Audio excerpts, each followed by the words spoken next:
Oke, Assalamualaikum warahmatullahi wabarakatuh. Perkenalkan, kami dari kelompok 13 ingin mempresentasikan hasil tugas yang telah kami kerjakan. Sebelumnya, izinkan kami untuk memperkenalkan diri.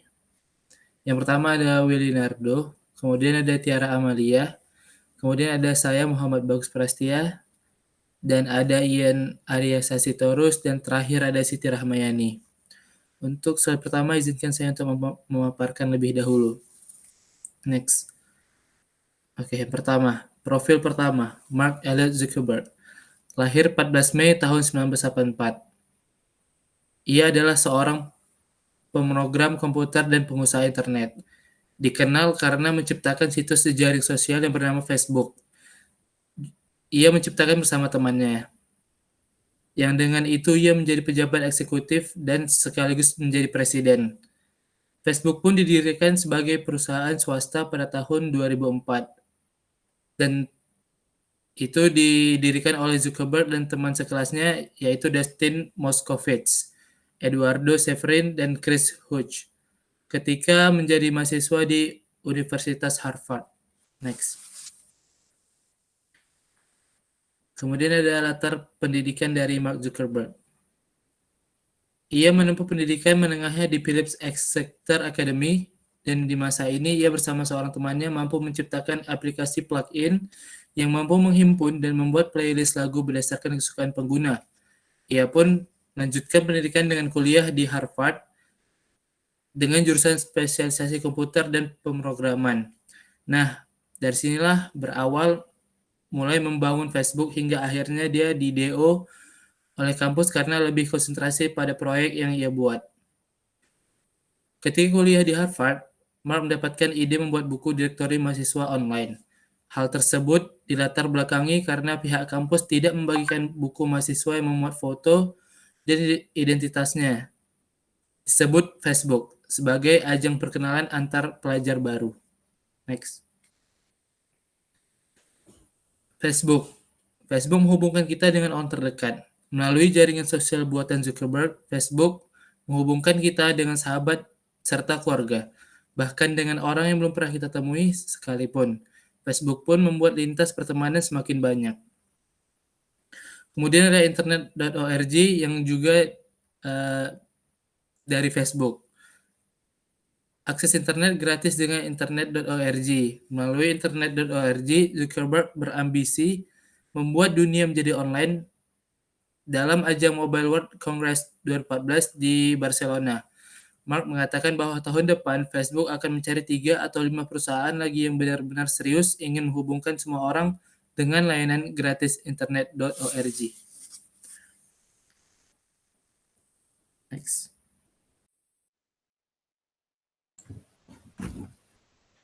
Nah, selanjutnya kita akan membahas tentang hal pertama langkah yang dipakai Mark Zuckerberg untuk mendirikan Facebook. Awal mula Facebook itu saat dia membuat aplikasi yang namanya CourseMates dan FaceMash. Mark Zuckerberg lahir pada tahun 1984 di White Plains, New York.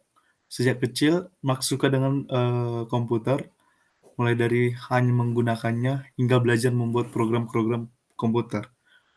Mark awalnya memiliki ide untuk membuat buku direktori untuk mahasiswa-mahasiswi Harvard secara online karena pihak universitas tidak membagikan buku daftar mahasiswa kepadanya atau pada saat itu disebut Facebook yang kemudian akan menjadi cikal bakal dari aplikasinya saat ini, sehingga mahasiswa baru pada saat itu tidak memiliki kesempatan untuk membuat pertemanan di antara mereka.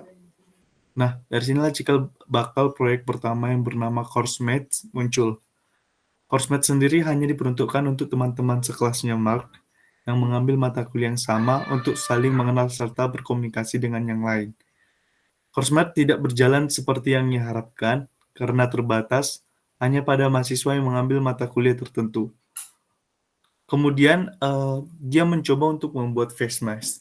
FaceMash berisi tentang memadukan 2 foto mahasiswa-mahasiswi yang kemudian dinilai siapa yang paling populer. FaceMesh pun mendapat sambutan yang lebih bagus di kalangan mahasiswa.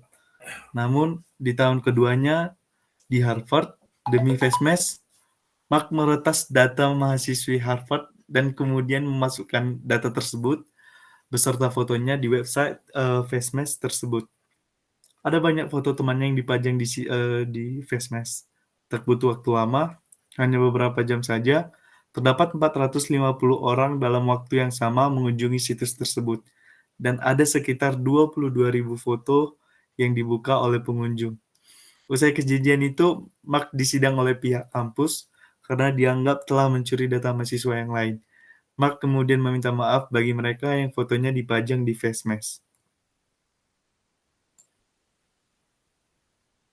Nah, berangkat dari kegagalan CourseMatch dan FaceMesh, Mark menyadari bahwa banyak orang yang membutuhkan website atau jaringan sosial yang bisa menghubungkan mereka dengan yang lain. Dengan menggunakan kode-kode CourseMatch dan FaceMesh, Mark akhirnya berhasil membuat Facebook. Saat itu, website Facebook, www.thefacebook.com, diluncurkan di kamar asramanya di Harvard pada bulan Februari 2004 bersama beberapa temannya yakni Chris Hughes, Eduardo Severin, dan Dustin Moskovitz. Facebook memang bentuk penjemuran dari FaceMesh. Mark dan rekannya mulai sibuk dengan pengembangan Facebook yang mendapat respon positif dari masyarakat. Mereka pun memiliki pilihan di antara melanjutkan perkuliahan atau mengembangkan bisnis ini dan meninggalkan kuliah. Dengan sikap positifnya, Mark dan temannya lebih memilih untuk mengembangkan Facebook daripada melanjutkan kuliah, karena mereka membangun sebuah prinsip bahwa Facebook bisa menjadi tabungan investasinya.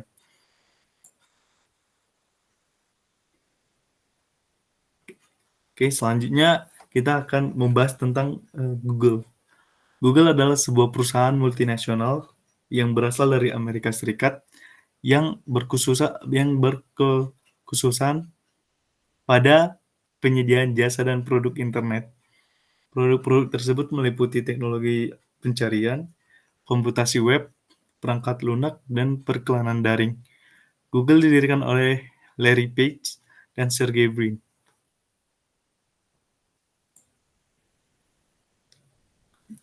Sejak didirikan, pertumbuhan perusahaan yang cepat telah menghasilkan berbagai produk, akuisisi, dan kerjasama di bidang mesin pencari inti Google.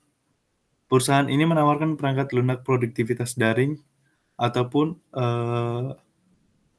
dalam jaringan, ataupun bisa disebut dalam bahasa Inggrisnya online, termasuk surat elektronik atau surel, paket aplikasi perkantoran, dan jejaring sosial. Produk-produk komputer meliputi aplikasi untuk menjelajah web, mengatur dan menyunting foto, dan pesan instan. Perusahaan ini memprakarsai pengembangan sistem operasi Android untuk telepon genggam dan Google Chrome untuk jajaran netbook Chromebook. Google sudah beralih ke perangkat keras komunikasi. Mereka bekerja sama dengan berbagai produsen elektronik besar untuk memproduksi perangkat Nexus-nya dan mengakuisisi Motorola Mobility pada Mei 2012. Pada tahun 2012, infrastruktur serat optik dipasang di Kansas untuk memfasilitasi layanan internet pita lebar Google Fiber.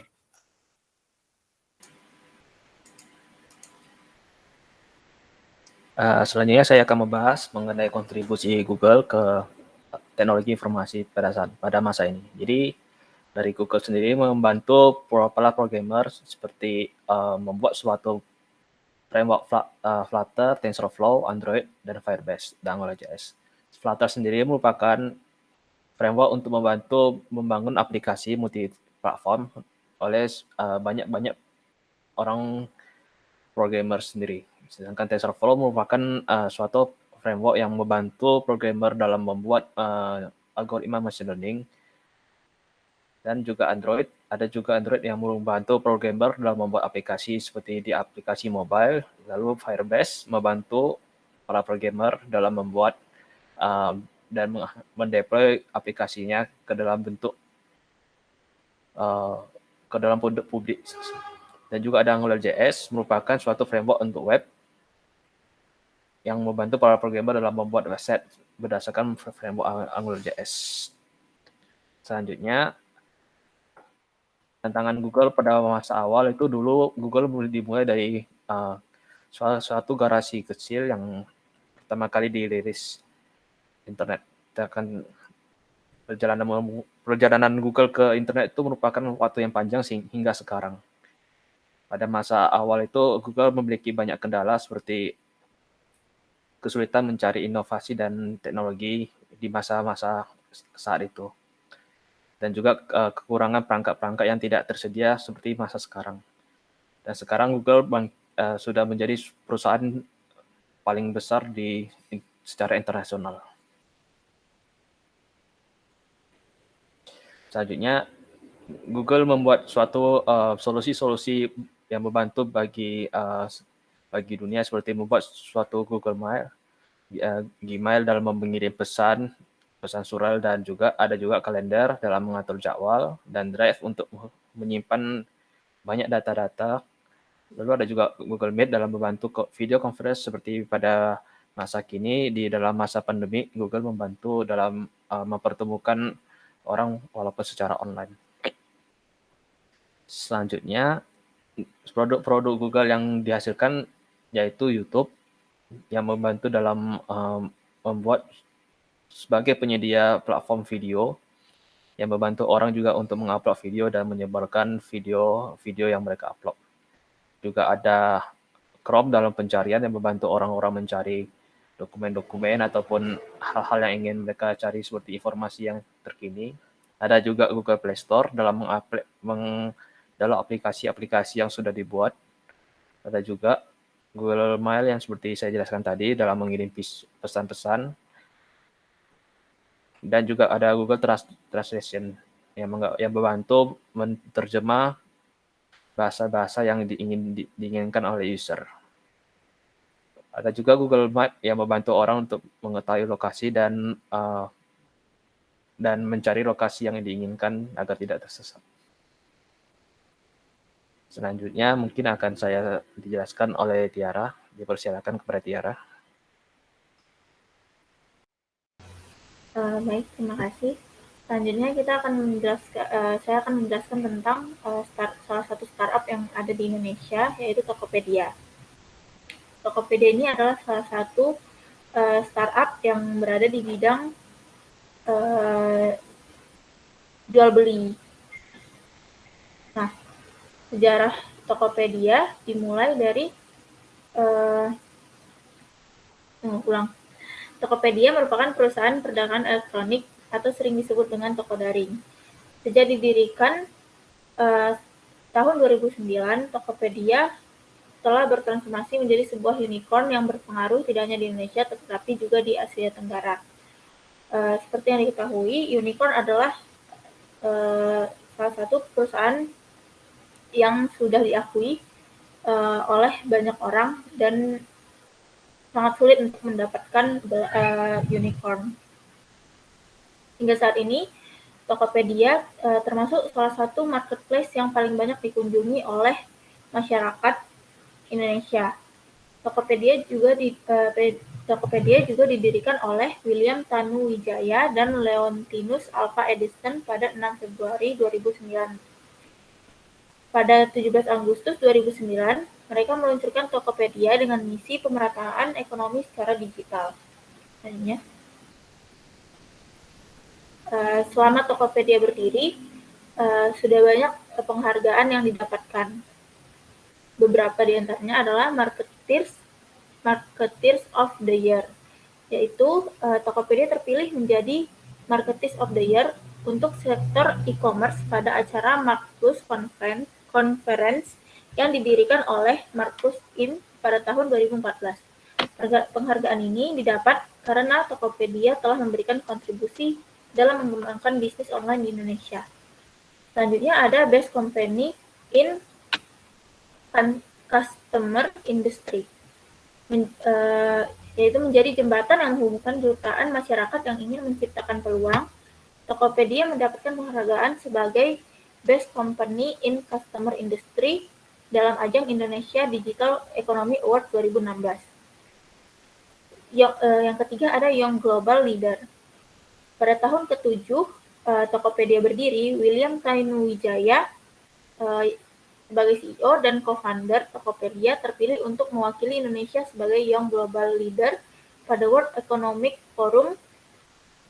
Saat itu, CEO dipandang sebagai salah satu pemimpin paling muda yang berpengaruh di Asia Pasifik karena telah menciptakan inovasi yang menjanjikan untuk generasi muda. Lalu yang keempat ada Best Chosen Application in Google Play Store.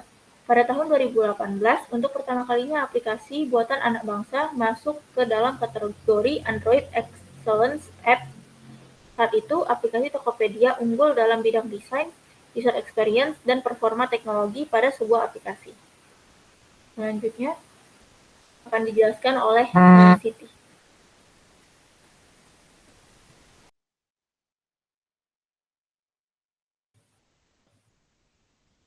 Baik, penipuan pada transaksi jual-beli yang terjadi sangat sering terjadi pada saat itu.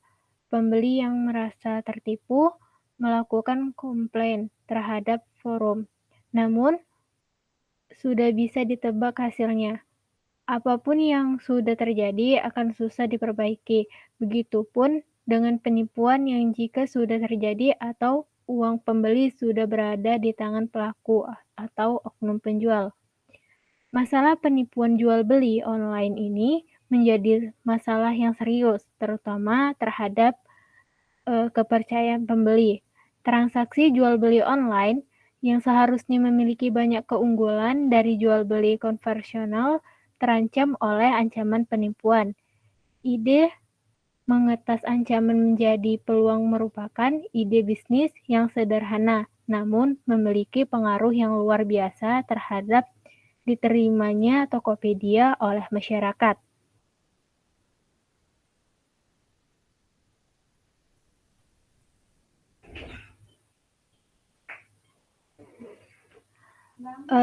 Sepuluh tahun pertama Tokopedia mendorong pemerataan ekonomi digital dengan memotivasi masyarakat Indonesia untuk mulai berjualan secara online. Inisiatif ini dilakukan dengan membangun platform yang memungkinkan setiap orang dapat memulai dan menemukan apapun dan dimanapun.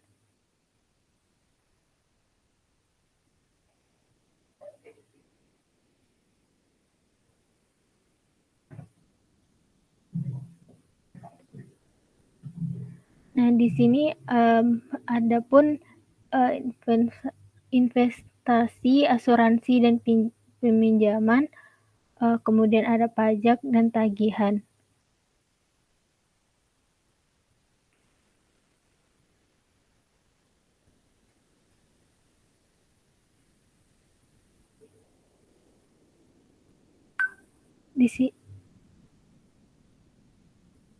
Nah, Tokopedia juga menyarankan mengapa harus jualan online di Tokopedia. Di Tokopedia mudah untuk mendapatkan kepercayaan pembeli baru, tidak perlu repot dengan cash on delivery atau COD.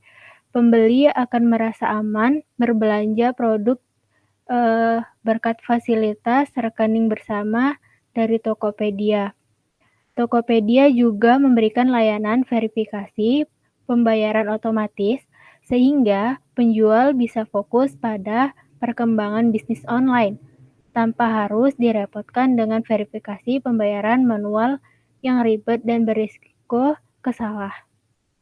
Verifikasi pembayaran dilakukan otomatis oleh Tokopedia dari semua bank di Indonesia.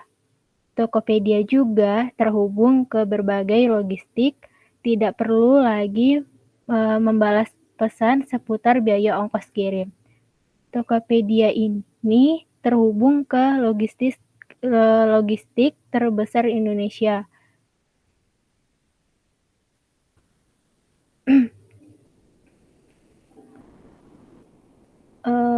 Baru pengguna Tokopedia sampai 3 minggu dari tanggal launching, Tokopedia sudah memiliki lebih dari 5.000 anggota, lebih dari 660 toko aktif, dan 6.700 lebih terjual dalam 2 tahun terakhir.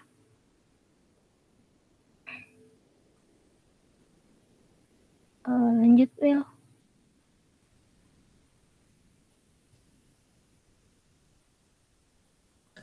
Baik, mungkin sekian yang dapat kami sampaikan.